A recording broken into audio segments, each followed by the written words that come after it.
இப்போ தக்காளி கத்திரிக்காய் சட்னி செய்கிறது எப்படின்னு சொல்கிறேன் நான். எங்கள் வீட்டில் இந்த சட்னி செஞ்சேன்னு வச்சுக்கோங்க, தோசை நல்லா சாப்பிடுவாங்க. தோசை மொறு மொறுன்னு சுட்டு இந்த சட்னி செஞ்சு கொடுத்துட்டோம்னு வச்சுக்கோங்க, சூப்பராக சாப்பிடுவாங்க. ஃபஸ்ட்டு எண்ணெய் ஊற்றிக்கிங்க. இதுக்கு நிறைய எண்ணெயெல்லாம் வேண்டாம், கொஞ்சமாக எண்ணெய் ஊற்றிக்கிங்க. எண்ணெய் ஊற்றி கடுகு பொரிஞ்சோடனே வெங்காயம் போட்டுக்குங்க. சின்ன வெங்காயம் போட்டாலும் நல்லாயிருக்கு, பெரிய வெங்காயம் போட்டாலும் நல்லாயிருக்கு, போட்டுக்குங்க. அதுக்கப்புறம் மிளகா 2 காஞ்ச மிளகாய் இருக்குதுல்ல, அது 2 போட்டுக்குங்க. கருவேப்பிலை கொஞ்சம் போட்டுக்குங்க. தக்காளி ஒரு 5, நான் ஒரு 6 தக்காளி போட்டிருக்கிறேன். 6 தக்காளியும் 4 கத்திரிக்காயும் போட்டிருக்கிறேன். கத்திரிக்காய் எப்போவுமே தண்ணியில் அரிஞ்சு போடுங்க, அப்போ தான் கருத்து போகாது. சரியா? தண்ணியில் அரிஞ்சு போட்டுட்டு அதுக்கப்புறம் தூக்கி உள்ளே போட்டுக்குங்க. தக்காளிக்குள்ளே போட்டுக்குங்க. தக்காளிக்குள்ளே போட்டு நல்லா 2 வணக்குங்க. ரொம்ப வணங்க வேண்டியதில்லை, ஏன்னா தண்ணி ஊற்றி தானே வேக வைக்க போகிறோம் இதையே, அதனால் ரொம்ப வணங்க வேண்டியதில்லை.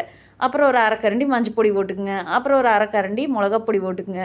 கொஞ்சம் கல் உப்பு போட்டுக்குங்க. உங்களுக்கு உப்பு எப்படி வேணுமோ அப்படி போட்டுக்குங்க. நானும் ஒரு அரை கை போட்டிருக்கிறேன். போட்டுட்டு கொஞ்சம் நல்லா வணக்கி விட்டுட்டுருங்க. வணக்கி விட்டதுக்கப்புறம் தண்ணி ஊற்றிக்கலாம். தண்ணி ஊற்றி தண்ணியில் தான் வேகுது. தண்ணி ஒரு டம்ளர் எப்படி இருக்கணும்னா, தக்காளிக்குமே கத்திரிக்காய்க்கும் அளவாக இருக்கணும் தண்ணி. தண்ணி ரொம்ப ஜாஸ்தியாக இருந்ததுன்னா தண்ணியாட்ட போயிரு, சட்னி நல்லாவே இருக்காது. இது இருந்ததுன்னா கரெக்டாக இருக்குது. அப்புறம் குக்கரை மூடி போட்டு ஒரு 3 விசிலு, நல்ல பெரிய தீயை எறி விட்டு 3 விசில் விட்டுருங்க. அப்புறம் தீயை ஸ்லோ பண்ணிக்கிங்க. ஸ்லோ பண்ணிவிட்டு அதில் ஒரு விசில் வரட்டு வந்ததுன்னா அப்புறம் அடுப்பு மேலேயே விட்ருங்க கொஞ்சம் நேரம். கடையிற இவையெல்லாம் உட்கார சொல்லி இவருக்குள்ளே சட்னி ஆறி போயிரு. அப்புறம் விசில் தூக்கி விட்டு போட்டு கடையோன்னு பார்த்துக்குங்க. கடை தெரியுமா எல்லாத்துக்கும்? பருப்பமத்து. இதுதான் எங்கள் ஊரில் பருப்பமத்துன்னு சொல்லுவாங்க.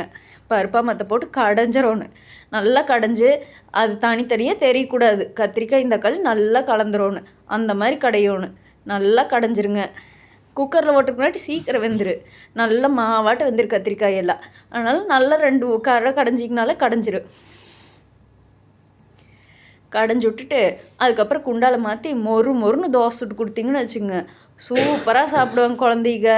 ரொம்ப நல்லது. கத்திரிக்காயெல்லாம் சாம்பார் ஓட்டம்னு எடுத்து அட்டால வச்சு போட்டு சாப்பிட்ருவாங்க. இதுனா நம்ம கடைஞ்சி ஓடுறோமில்ல, அதனால் தனியாக பொறுக்க முடியாது. இது சூப்பராக இருக்குது, செஞ்சு கொடுங்க, நல்லா சாப்பிடுவாங்க.